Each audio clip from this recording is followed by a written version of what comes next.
ನಮ್ಮ ಹಿಂದೂ ಧರ್ಮದಲ್ಲಿ ಹುಣ್ಣಿಮೆ ತಿಥಿ ಅಥವಾ ಪೌರ್ಣಿಮೆ ತಿಥಿಯನ್ನು ಅತ್ಯಂತ ಪವಿತ್ರ ಹಾಗೂ ಪುಣ್ಯದಾಯಕ ದಿನವೆಂದು ಪರಿಗಣಿಸುತ್ತೇವೆ. ಈ ದಿನವು ಭಗವಾನ್ ಶ್ರೀಹರಿ ವಿಷ್ಣು, ಲಕ್ಷ್ಮಿ ಹಾಗೂ ಚಂದ್ರದೇವರ ಆರಾಧನೆಗೆ ತುಂಬ ವಿಶೇಷವಾದಂತಹ ಫಲದಾಯಕವಾಗಿರುತ್ತದೆ. ಈ ಒಂದು ಹುಣ್ಣಿಮೆಯು ಪುರುಷೋತ್ತಮ ಮಾಸ ಅಥವಾ ಅಧಿಕ ಮಾಸದಲ್ಲಿ ಬಂದಾಗ ಇದರ ಮಹತ್ವವು ಹಲವು ಪಟ್ಟು ಹೆಚ್ಚಾಗುತ್ತದೆ. ಸುಮಾರು 3 ವರ್ಷಗಳಿಗೊಮ್ಮೆ ಬರುವಂತಹ ಈ ಒಂದು ಅಪರೂಪದ ವಿಶೇಷ ದಿನ ಭಕ್ತಿ, ದಾನ, ಪುಣ್ಯ ಮತ್ತು ಆಧ್ಯಾತ್ಮಿಕ ಉನ್ನತಿಗೆ ಅದ್ಭುತ ಅವಕಾಶ ಎಂದೇ ನಾವು ಹೇಳಬಹುದಾಗಿದೆ. ಧಾರ್ಮಿಕ ನಂಬಿಕೆಗಳ ಪ್ರಕಾರ ಈ ದಿನ ಶ್ರದ್ಧೆ ಮತ್ತು ವಿಧಿವಿಧಾನಗಳೊಂದಿಗೆ ಮಾಡುವ ಸ್ನಾನ, ಜಪ, ತಪ, ಪೂಜೆ ಹಾಗೆಯೇ ದಾನವು ವಿಶೇಷ ಪುಣ್ಯವನ್ನು ನೀಡುತ್ತದೆ ಹಾಗೂ ಜೀವನದ ಅನೇಕ ಕಷ್ಟಗಳನ್ನು ಇದು ದೂರ ಮಾಡುತ್ತದೆ. ಹಾಗಿದ್ರೆ ಈ ಪವಿತ್ರ ದಿನದಂದು ಯಾವಾಗ ಹುಣ್ಣಿಮೆ ಆರಂಭ ಆಗ್ತಾ ಇದೆ, ಪೂಜೆ ವಿಧಾನ ಹೇಗೆ, ಇದರ ಮಹತ್ವ ಹೇಗೆ, ಮಂತ್ರಗಳು ಯಾವುವು, ಹಾಗೆ ಏನು ಮಾಡಬೇಕು ಏನು ಮಾಡಬಾರದು, ಚಂದ್ರದೇವರಿಗೆ ಅರ್ಘ್ಯವನ್ನು ಅರ್ಪಿಸುವ ಬಗ್ಗೆ ನಾವು ಈ ವಿಡಿಯೋದಲ್ಲಿ ತಿಳಿದುಕೊಳ್ಳೋಣ. ಯಾಕೆ ತಡ, ಬನ್ನಿ. ಯಾರೆಲ್ಲ ಮೊದಲ ಬಾರಿ ನನ್ನ ವಿಡಿಯೋ ನೋಡ್ತಿದ್ದೀರೋ ಸಬ್ಸ್ಕ್ರೈಬ್ ಮಾಡಿಕೊಂಡು ವಿಡಿಯೋನ ಪೂರ್ತಿಯಾಗಿ ನೋಡಿ, ಮತ್ತು ಯಾರಿಗೆಲ್ಲ ಈ ವಿಡಿಯೋ ಇಷ್ಟ ಆಗಿರುತ್ತೆ ಅವರೆಲ್ಲ ಲೈಕ್ ಕೊಟ್ಟು ಕಮೆಂಟ್ ಮೂಲಕ ನಮಗೆ ಪ್ರೋತ್ಸಾಹ ನೀಡಿ. ಜ್ಯೇಷ್ಠ ಮಾಸದ ಈ ಒಂದು ಪವಿತ್ರ ಹುಣ್ಣಿಮೆ ಅಪರೂಪದ ಹುಣ್ಣಿಮೆಯಾಗಿರುವುದರಿಂದ ಕೆಲವರು ಈ ಒಂದು ದಿನ ವ್ರತವನ್ನು ಕೈಗೊಳ್ಳುತ್ತಾರೆ, ನದಿಗಳಲ್ಲಿ ಸ್ನಾನ ಮಾಡುತ್ತಾರೆ, ಚಂದ್ರನಿಗೆ ಅರ್ಘ್ಯವನ್ನು ಅರ್ಪಿಸುತ್ತಾರೆ, ಪೂಜೆ, ದಾನ, ಧರ್ಮ ಇವೆಲ್ಲವನ್ನು ಮಾಡುತ್ತಾರೆ. ಇದರಿಂದ ಮನೆಯಲ್ಲಿ ಸುಖ, ಸೌಭಾಗ್ಯ, ಸಮೃದ್ಧಿ ಹೆಚ್ಚಾಗುತ್ತದೆ ಎಂಬ ನಂಬಿಕೆ ಇದೆ. ಈ ದಿನ ಭಗವಾನ್ ವಿಷ್ಣು ಹಾಗೂ ಲಕ್ಷ್ಮೀ ದೇವಿಯನ್ನು ಆರಾಧಿಸುವುದರಿಂದ ಮನೆಯಲ್ಲಿ ಧನಧಾನ್ಯ, ಐಶ್ವರ್ಯ ಮತ್ತು ಸುಖ ನೆಲೆಸುತ್ತದೆ ಎಂಬ ನಂಬಿಕೆ ಇದೆ. ಹಾಗೆ ಅವಿವಾಹಿತ ಕನ್ಯೆಯರು ಕೂಡ ಈ ಒಂದು ಸಮಯದಲ್ಲಿ ವ್ರತವನ್ನು ಶ್ರದ್ಧೆಯಿಂದ ಆಚರಿಸುತ್ತಾರೆ. ಇದರಿಂದ ಹೆಚ್ಚಿನ ಪುಣ್ಯ ಹಾಗೂ ಫಲಗಳನ್ನು ನಾವು ಪಡೆಯಬಹುದಾಗಿದೆ. ಅಷ್ಟೇ ಅಲ್ಲದೆ ಮಾನಸಿಕ ಶಾಂತಿ, ಕೌಟುಂಬಿಕ ಸುಖ ಮತ್ತು ಸಕಾರಾತ್ಮಕ ಆಲೋಚನೆಗಳಿಗೂ ಅತ್ಯಂತ ಶುಭದಾಯಕ. ಧ್ಯಾನ ಮತ್ತು ಭಕ್ತಿಯಿಂದ ಮನಸ್ಸು ನಿರ್ಮಲವಾಗುತ್ತದೆ ಮತ್ತು ಜೀವನದಲ್ಲಿ ಆಧ್ಯಾತ್ಮಿಕ ಉನ್ನತಿಯ ಹಾದಿ ಸುಗಮವಾಗುತ್ತದೆ. ಈ ಒಂದು ಹುಣ್ಣಿಮೆ ಚಂದ್ರನಿಗೆ ಸಂಬಂಧಿಸಿದಾಗಿದೆ ಮತ್ತು ಚಂದ್ರನು ಮನಸ್ಸಿನ ಕಾರಕನಾಗಿದ್ದಾನೆ. ಆದ್ದರಿಂದ ಈ ದಿನ ವ್ರತ ಮತ್ತು ಪೂಜೆ ಮಾಡುವುದರಿಂದ ಮನಸ್ಸಿನ ಅಶಾಂತಿ ದೂರವಾಗುತ್ತದೆ, ಸಕಾರಾತ್ಮಕ ಶಕ್ತಿ ಸಂಚಾರವಾಗುತ್ತದೆ ಮತ್ತು ಆಧ್ಯಾತ್ಮಿಕ ಪ್ರಜ್ಞೆ ಬೆಳೆಯುತ್ತದೆ. ಈ ಪವಿತ್ರ ಒಂದು ಹುಣ್ಣಿಮೆಯ ಸಮಯದಲ್ಲಿ ವಿಷ್ಣುವಿನ ಸತ್ಯನಾರಾಯಣ ಸ್ವರೂಪದ ಪೂಜೆ ವ್ರತವನ್ನು ಕೆಲವರು ಕೈಗೊಳ್ಳುತ್ತಾರೆ ಮತ್ತು ದಾನವನ್ನು ಮಾಡುತ್ತಾರೆ. ಇದರಿಂದ ವ್ಯಕ್ತಿಯ ಪಾಪಗಳು ನಾಶವಾಗುತ್ತವೆ ಮತ್ತು ಮನೆಯಲ್ಲಿ ಸಮೃದ್ಧಿ, ನೆಮ್ಮದಿ, ಮಾನಸಿಕ ಶಾಂತಿ ಲಭಿಸುತ್ತದೆ ಎಂಬ ನಂಬಿಕೆ ಇದೆ. ಶಾಸ್ತ್ರಗಳ ಪ್ರಕಾರ ಅಧಿಕ ಮಾಸದ ಈ ಹುಣ್ಣಿಮೆಯ ಒಂದು ವಿಷ್ಣುವಿನ ಪೂಜೆಯು ಅನೇಕ ಯಜ್ಞಗಳ ಸಮಾನವಾದ ಪುಣ್ಯವನ್ನು ನೀಡುತ್ತದೆಯಂತೆ. ಸ್ನೇಹಿತರೆ, ಹಾಗಿದ್ದರೆ ಈ ಒಂದು ಶ್ರೇಷ್ಠವಾದಂತಹ ಪುರುಷೋತ್ತಮ ಹುಣ್ಣಿಮೆ ಯಾವಾಗ, ಮುಹೂರ್ತ ಯಾವುದು ಎಂಬುದನ್ನು ಈಗ ತಿಳಿದುಕೊಳ್ಳೋಣ. ಜ್ಯೇಷ್ಠಾಧಿಕ ಹುಣ್ಣಿಮೆಯನ್ನು ನಾವು 31ನೇ ತಾರೀಕು ಮೇ 2026 ಭಾನುವಾರದಂದು ಆಚರಿಸಲಾಗುತ್ತದೆ. ಆದರೆ ವೈದಿಕ ಪಂಚಾಂಗದ ಪ್ರಕಾರ ಜ್ಯೇಷ್ಠ ಅಧಿಕ ಮಾಸದ ಪೌರ್ಣಿಮೆ ತಿಥಿಯು 30ನೇ ಮೇ ಶನಿವಾರದಂದು ಬೆಳಗಿನ ಜಾವ 11:57 ಆರಂಭವಾಗಲಿದ್ದು, 31ನೇ ಮೇ ಭಾನುವಾರ ಮಧ್ಯಾಹ್ನ 2:14 ಇದು ಮುಕ್ತಾಯವಾಗಲಿದೆ. ಉದಯ ತಿಥಿಯ ಪ್ರಕಾರ ಜ್ಯೇಷ್ಠ ಅಧಿಕ ಹುಣ್ಣಿಮೆಯನ್ನು ನಾವು 31ನೇ ಮೇ ಭಾನುವಾರದಂದು ಆಚರಿಸುತ್ತೇವೆ. ಈಗ ಇದರ ಪೂಜಾ ವಿಧಿಯನ್ನು ಸ್ವಲ್ಪ ತಿಳಿದುಕೊಳ್ಳೋಣ.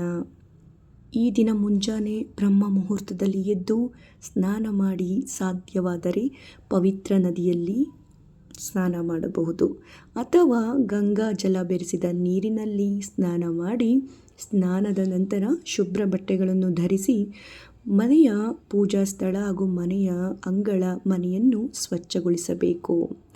ಪೂಜಾ ಸ್ಥಳದಲ್ಲಿ ಒಂದು ಮಣೆಯನ್ನು ಹಾಸಿ ಅದರ ಮೇಲೆ ಕೆಂಪು ಅಥವಾ ಹಳದಿ ಬಣ್ಣದ ಬಟ್ಟೆಯನ್ನು ಹಾಸಿ ಭಗವಾನ್ ವಿಷ್ಣು ಲಕ್ಷ್ಮೀ ದೇವಿಯ ವಿಗ್ರಹವಿದ್ದರೆ ಅಥವಾ ಭಗವಾನ್ ವಿಷ್ಣು ಮತ್ತು ಲಕ್ಷ್ಮೀ ದೇವಿಯರ ಫೋಟೋ ಇದ್ದರೆ ಅದನ್ನು ಪ್ರತಿಷ್ಠಾಪಿಸಬೇಕು. ನಂತರ ಧೂಪ ದೀಪ ಹಳದಿ ಹೂಗಳನ್ನು ದೇವರಿಗೆ ಅರ್ಪಿಸಬೇಕು. ಈ ದಿನ ತುಳಸಿ ದಳವನ್ನು ಅರ್ಪಿಸುವುದನ್ನು ಮರೆಯಬಾರದು. ಹಾಗೆ ದೇವರ ಮುಂದೆ ನಿಮ್ಮ ಯಥಾಶಕ್ತಿ ನೈವೇದ್ಯವನ್ನು ಅರ್ಪಿಸಬಹುದು. ಹಾಗೆ ಹಣ್ಣುಗಳನ್ನು ಕೂಡ ಅರ್ಪಿಸಿ. ನಂತರ ನಾವು ಮನೆಯ ಮುಂದೆ ಇರುವಂತಹ ತುಳಸಿ ಗಿಡಕ್ಕೂ ಕೂಡ ಪೂಜೆಯನ್ನು ಸಲ್ಲಿಸುವುದು ಒಳ್ಳೆಯದು. ತುಪ್ಪದ ದೀಪವನ್ನು ಹಚ್ಚಿ ಭಗವಾನ್ ವಿಷ್ಣುವಿಗೆ ಆರತಿಯನ್ನು ಮಾಡಬೇಕು ಅಥವಾ ಕರ್ಪೂರದ ಆರತಿಯನ್ನು ಬೆಳಗ್ಗೆ. ಈ ದಿನ ನಾವು ಪೂಜೆ ಮಾಡುವ ಸಮಯದಲ್ಲಿ ವಿಷ್ಣು ಸಹಸ್ರನಾಮವನ್ನು ವಿಷ್ಣು ಚಾಲೀಸವನ್ನು ಪಠಿಸುವುದು ತುಂಬ ಒಳ್ಳೆಯದು. ಅಥವಾ ನಿಮಗೆ ಯಾವ ಮಂತ್ರಗಳು ಬರುತ್ತವೋ ಆ ಮಂತ್ರಗಳನ್ನು ಕೂಡ ಈ ದಿನ ಪಠಿಸಿ ತುಂಬ ಶ್ರೇಷ್ಠ. ಅದರಲ್ಲಿ ತುಂಬ ಸರಳವಾದಂಥ ಈ ಮಂತ್ರ ಓಂ ನಮೋ ಭಗವತೆ ವಾಸುದೇವಾಯ. ಈ ಮಂತ್ರವನ್ನು 9 ಬಾರಿ 11, 21 ಅಥವಾ 108 ನಿಮಗೆ ಎಷ್ಟು ಸಾಧ್ಯವೋ ಅಷ್ಟು ಬಾರಿ ಭಗವಂತ ವಿಷ್ಣುವಿನ ಮಂತ್ರವನ್ನು ಜಪಿಸಿ, ಲಕ್ಷ್ಮೀ ದೇವಿಯ ಮಂತ್ರವನ್ನು ಜಪಿಸಿ, ಹಾಗೆ ಚಂದ್ರದೇವರ ಮಂತ್ರಗಳನ್ನು ಜಪಿಸಿ. ಹಾಗೆ ವಿಷ್ಣುದೇವರ ಕಥೆಯನ್ನು ಕೇಳುವುದು ಓದುವುದು ಕೂಡ ಒಳ್ಳೆಯದು. ಪೂಜೆಯ ಬಳಿಕ ಶಕ್ತಿಗನುಸಾರ ಬಡವರಿಗೆ, ಅಸಹಾಯಕರಿಗೆ, ಬ್ರಾಹ್ಮಣರಿಗೆ, ಅಗತ್ಯ ಇರುವವರಿಗೆ ಅನ್ನ ವಸ್ತ್ರದಾನ ಹಾಗೆ ಹಣದಾನವನ್ನು ಮಾಡಬಹುದಾಗಿದೆ. ಹಾಗೆ ಪ್ರಾಣಿ ಪಕ್ಷಿಗಳಿಗೂ ಕೂಡ ಆಹಾರ ನೀರನ್ನು ನೀಡುವುದು ಕೂಡ ತುಂಬ ಪುಣ್ಯವನ್ನು ತಂದುಕೊಡುತ್ತದೆ. ಈ ದಿನ ವಿಶೇಷವಾಗಿ ಚಂದ್ರನ ಆರಾಧನೆ ಮಾಡಲೇಬೇಕು. ಚಂದ್ರನ ಪೂಜೆ ಹಾಗೂ ಅರ್ಘ್ಯವನ್ನು ಅರ್ಪಿಸುವುದು ತುಂಬ ಮುಖ್ಯ. ಆದ್ದರಿಂದ ಚಂದ್ರ ದರ್ಶನ ಮಾಡುತ್ತಾ ಈ ದಿನ ಅರ್ಘ್ಯವನ್ನು ಅರ್ಪಿಸಿ. ಚಂದ್ರನ ಮುಂದೆ ನಿಂತುಕೊಳ್ಳುತ್ತಾ ಒಂದು ಲೋಟದಲ್ಲಿ ನೀರು ಮತ್ತು ಅದಕ್ಕೆ ಸ್ವಲ್ಪ ಹೂ ಅಥವಾ ಹಾಲನ್ನು ತೆಗೆದುಕೊಂಡು ಅದಕ್ಕೆ ಹೂಗಳನ್ನು ಹಾಕಿಕೊಂಡು ಚಂದ್ರನ ಮುಂದೆ ನಿಂತುಕೊಂಡು ಚಂದ್ರನ ಮುಖ ಮಾಡಿ ಅಭಿಮುಖವಾಗಿ ನಿಂತುಕೊಂಡು ಅವನಿಗೆ ಅರ್ಘ್ಯವನ್ನು ಅರ್ಪಿಸಿ. ನಿಂತುಕೊಂಡಾದರೂ ಅರ್ಪಿಸಬಹುದು ಅಥವಾ ಕುಳಿತುಕೊಂಡು ಒಂದು ಬಟ್ಟಲಿಗೆ ಚಂದ್ರನನ್ನು ನೋಡುತ್ತಾ ಇದನ್ನು ಅರ್ಪಿಸಬೇಕು.